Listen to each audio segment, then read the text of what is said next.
उस्मान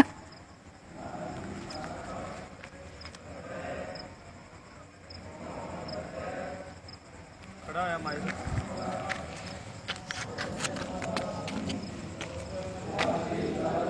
खड़ा है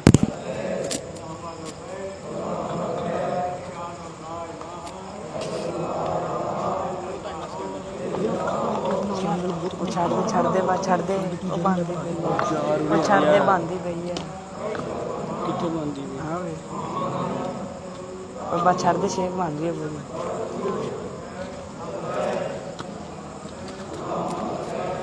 तू मैं बना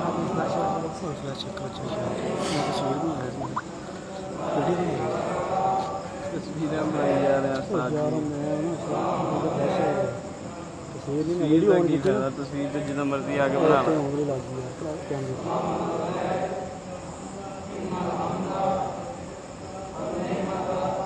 बहुत है बहुत है मेरा